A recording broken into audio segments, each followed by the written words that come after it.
Every boundary she set was taken as betrayal. This is how abuse often hides behind language that sounds like concern, morality, or just trying to help. What it really means? You're not allowed to exist outside of me.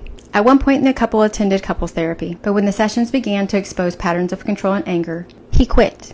He refused to continue. Because accountability threatens the illusion of superiority. For a narcissistic or coercively controlling person, therapy isn't a place to grow. It's a threat to their narrative. They'll often withdraw, mock, or discredit any form of help that doesn't validate them. Services had open cases. He'd been accused of physical aggression, choking, shoving, throwing, intimidating the children, and more. He used threats, silence, and guilt to keep control. And when that control began to slip away, when separation became real, that's when the danger peaked. This is called the separation violence phase, the point when the mask drops completely and the abuser would rather destroy everything than face loss or exposure.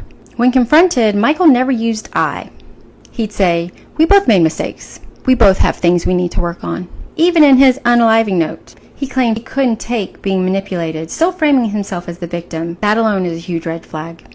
But it's one that came too late. No ownership, no remorse, just endless deflection. These red flags are not random, they're patterns, seen in countless cases of domestic violence and coercive control.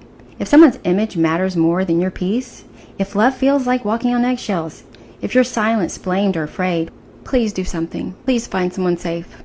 You're not overreacting. I'm sharing these stories not to go into detail. This case bothers me tremendously because there was years prior where things should have been done by authorities. But today we are remembering their names. Tasha, her mother, Gail Earl, Macy, Briley, Sienna, Eamon, and Gavin. They were taken January 2023 at the hands of someone that was supposed to love them and protect them and care for them. But he cared more about his image and how everyone else on the outside saw him than he cared about his own family. So if any of these red flags are something that you can relate to and you find yourself saying, "They would never do that to me, they would never hurt me," yes, they would. They absolutely would. Why wouldn't they? At what point have they ever shown you respect? Have they ever prioritized your well-being, your mental health? If their own children didn't ignite something in them to create serious change, they're not going to change. And you don't owe them anything. You have every right to keep you and your children safe. These people are not just emotionally and mentally damaging. This man is proof. Literally do anything to avoid facing any kind of accountability up until his very last breath.